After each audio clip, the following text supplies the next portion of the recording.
Hey guys, it's Vicky, and today I have a book haul for you, and it's a pretty decent sized for me, but I went to a couple of library sales recently, and you guys know I love a good library sale, and it's been a while since I've been able to go to one because a lot of them haven't been having their sales because of the pandemic, so it was nice to be able to go and support the library and get them books.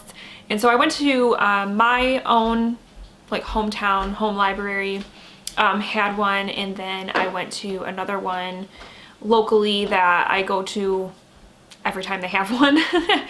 So yeah, I got quite a stack here and I'm gonna share them with you now.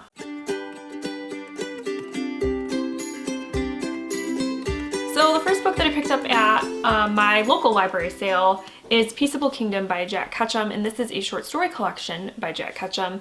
If you guys remember, I recently, this year, read The Girl Next Door, and it was my first time reading Ketchum, and though that story was absolutely horrific and definitely one of the most disturbing books I've ever read in my life, I really liked Jack Ketchum's writing, and so I want to read more of his stuff. So when I saw this at the library sale, and it's in pretty good shape, I figured I would pick it up because I would definitely want to read more of him, and I enjoy a short story collection. And then the next one that I got is kind of a totally different path, but I picked up a classic that I don't own that I thought would be a nice one to maybe read with Alea. I think she might enjoy this story, and that is A Little Princess by Frances Hodgson Burnett, and this is about a little girl named Sarah who I believe comes from a wealthy family. She might even be a princess. And she ends up going to this boarding school where she has to try to fit in, and then something happens where she is, I guess, permanently separated from her father or something, and so it's kind of like she goes from riches to rags, I guess, and it's about her adapting to that. And so yeah, I thought this would be a fun one to read with Leia. The next one that I picked up was Song of Solomon by Toni Morrison, and I wanted to pick this one up because I read Beloved a couple of years ago and I loved Toni Morrison's writing. I listened to that one on audio and Toni Morrison narrated it, and it was just so haunting and just awesome. And so I've been wanting to read more of her stuff, and when I saw this one at the sale, I picked it up, and all I know about it, because the description, the synopsis is kind of vague, it's about a guy named Milkman Dead, and it's basically a coming of age story. And that's kind of all I need to know, right? Because you know I love coming of age, and so yeah, I definitely want to check this out. And then it just so happens that this month, the Stacks podcast, they do a monthly book club, and this is the pick. So now I'm like, oh man, I should try to squeeze it in this month. I don't know, my TBR is already pretty heavy, but maybe if I get through everything, I can try to squeeze this one in as well and read it with the Stacks. But yeah, looking forward to reading this one. And then the last one that I picked up at my library sale is one that I have seen around, and it's an author that I want to try, and that is Jo Nesbø, and I picked up The Snowman. This is a crime thriller, or a detective thriller mystery, about a serial killer who kills women on the first snowfall. I don't know if it's of every year or what, and what he does is when he abducts the woman, he puts a snowman in their yard or something, or nearby where they live. And yeah, it's about this detective trying to find this killer. So it sounds kind of cool, and definitely going to be, I think, one that I will save for the winter time, because I mean, that just sounds like a perfect winter thriller crime mystery novel to read. Okay, so the rest of the stack is from the other library sale that I went to, but before I get to those, I do have one that my husband picked up for me, and it's because his coworker gave it to him, and because it's her child released a poetry collection, and so he told her that, I did book videos and stuff, and so she was like, oh well, let me give you one to give to her. So it's called Field of Flowers by Charles B. And so this is a poetry collection that I believe is going to center around a lot of intersectionality, because Charles B is Black and queer, and so a lot of their poetry reflects that. And so this is kind of interesting because it has a sort of a local slant. Charles B now lives in New York City, but is originally from Pontiac, which is a suburb of Detroit. And so it has kind of a local slant, and yeah, I just think it would be an interesting read. And I believe it's kind of told in like sort of a diary format over a few years. So yeah, we'll see how it goes. Okay, so the rest of the books are from the other library sale that I went to, and the first one that I picked up is one that I had to grab it because there's a movie based on this book that I loved as a kid. And so again, I was like, I would love to read this with my kids. And then we could watch the movie together or something. And that is Mrs. Frisbee and the Rats of Nim by Robert C. O'Brien. The movie that came from this is The Secret of Nim, which I love that movie. And so it's basically, it's about a mouse who, her house is, I believe they're doing like some sort of like redevelopment or something in her, like where she lives, and she has to relocate, but one of her children is very sick. And so she needs help. And so this group comes and helps her. I don't know. It's hard to explain, but I know I loved it as a kid. And when I saw this, and it's in such good shape, I had to pick it up. And then I picked up another middle grade novel because I've heard such good things about this one. It's called Walk Two Moons by Sharon Creech. It's a Newbery Medal winner. And it's about a little girl who is traveling from Ohio to Idaho in search of her mother with her grandparents, and along the way they're sharing some sort of story about another little girl named Phoebe who was also searching for her missing mother. So I don't know. I've heard good things about this, and I definitely want to check it out. The next one that I picked up because I was familiar with the author. I read a book, a nonfiction memoir actually by her.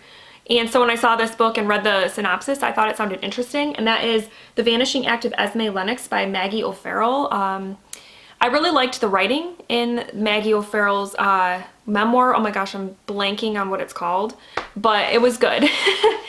And this one is about a woman named Esme Lennox who disappeared one day, and then years later, this other woman named Iris gets this phone call that she has this great aunt Esme who has turned up and is being released from this hospital after like 60 years. And Iris never knew about her aunt Esme. Her mother always said that she was an only child. So it kind of dives into this mystery as to why would her mom not tell her about a sister and things like that. And it gets into some, you know, probably some family generational stuff and some drama. So I don't know, it sounded kind of interesting to me, so I picked it up. This next one I picked up, I was kind of surprised and kind of excited that it was there because it's one that I have kind of had on my radar for a long time, and it was really popular a while back, and I just never got around to reading it. But that is Every Heart a Doorway by Shauna McGuire. And this is the first in a series. What is it called? The Wayward Children series, I think it's called. And yeah, it's one that I have been, like I said, wanting to read for a while. And it's about these kids that come and live at a orphanage of sorts, and all of them have in one way or another visited like a fantastical land. So places like Wonderland, Narnia, and stuff like that. And when they come back, and they're obviously changed because they've been to these other worlds, and they come to this orphanage where they are with other kids who have had similar experiences, and it kind of goes from there. So it just sounds like a really cool premise, and I know like a lot of people love this series. So yeah, when I saw it, I had to get it. Another one that I just had to grab when I saw it because it's a 5-star prediction, and I didn't own it. I was gonna listen to it on audio, but I actually last month tried to start it on audio, and it wasn't clicking. I wasn't connecting. So I was like, okay, I'm just gonna get a copy from the library, whatever. But then I saw a copy at this library sale, and so I had to get it, and that is Wilder Girls by Rory Power. So like I said, this is a 5-star prediction. It is about a group of girls who are living on this island. They go to a school on this island, and there's some sort of virus, pandemic, something or other going on around them, and so they're kind of in quarantine on this island. So they're isolated, and slowly, you know, they sort of are on their own. A lot of the adults, I'm assuming, die or whatever. So they're kind of in charge of themselves. So I've heard that this is kind of like Lord of the Flies, but with a group of girls. So I don't know, it sounds really good, and I just love this cover, and I was just so excited that I found this at a library sale. Next up, I grabbed 2 thrillers that kind of interested me. I've kind of heard mixed things about, but when I saw them at the library sale, I was like, why not? I might as well give them a chance. They're super cheap, you know, whatever. So the first one is Leave the World Behind by Rumaan Alam, and this is about I believe it's a white family that are kind of staying in like it's like a Airbnb type situation. They're staying at this house in, I want to say it's like upstate New York or something like that. And they're staying there, whatever, enjoying their vacation. And then the family that owns the house show up at the door, and they're a black family. And they basically are saying, there's some stuff going down in the city, and so we came here. And so it's kind of like this situation where the white family is suspicious, like, are these people telling the truth? Like, what's going on? And I think obviously because you have a white family and a black family that there's gonna be like race is gonna come into play, I'm assuming. I've heard mixed things about this. But I still want to check it out because it does seem like kind of interesting, and it's like, it seems like it'll have some good suspense and stuff like that, maybe some good social commentary. So yeah, I want to check this one out. The other thriller I picked up is A Nearly Normal Family by M.T. Edvardson, and this is a psychological thriller dealing with a family where they're kind of an upstanding family, and their daughter is accused of murdering this guy who's like 15 years older than her, who up until this point has had like no disciplinary problems or anything like that. She's a normal girl. And so they're trying to, you know, get her defense set up and stuff, and trying to figure out like, why would she kill someone, and like what's going on. And so there's a lot of secrets and stuff. And then from what I read in the blurb, it says that it's told in an unusual 3-part structure, which I'm not sure what that means. Does it mean that there's 3 different narrators, but you get like one chunk of their narration at a time? I don't know. I'm intrigued, and I enjoy psychological thrillers from time to time, so I figured I would check this one out. The next 2 are kind of just like literary, maybe like contemporary sort of, or maybe even like historical. I guess both of them might be considered historical. I don't know. Books that again, I've heard a lot about and have always kind of been interested in, so I figured when I saw them at the sale I'd pick them up. The first one is This Tender Land by William Count Kruger. This one is about a group of kids. It takes place in Minnesota in 1932, and it's about a group of kids who are at a residential school. And so the majority of the kids there are Native American, but there is, I believe, 1 or 2 that are white, but they're not treated very well at all, and so they decide to escape. And they are, I believe, traveling via the river to get away, and so it's kind of a road story, like a travel story about these kids. And I've just heard that it's really good. And so when I saw it for cheap at the book sale, I decided to get it. And then the other one that has always intrigued me, like since I heard about it like years ago, is Burial Rites by Hannah Kent. And this one takes place in, I don't remember what time period it is, but I know it takes place in Iceland, which just sounds like such an interesting setting. But it's about a woman named Agnes, I believe, who was, what do you call it? She was convicted, there you go, of murder, and was the last woman in Iceland that was hanged. But in the meantime, she's waiting for her execution date, and she's staying with this family, I believe, until she's executed, which is an interesting sort of concept.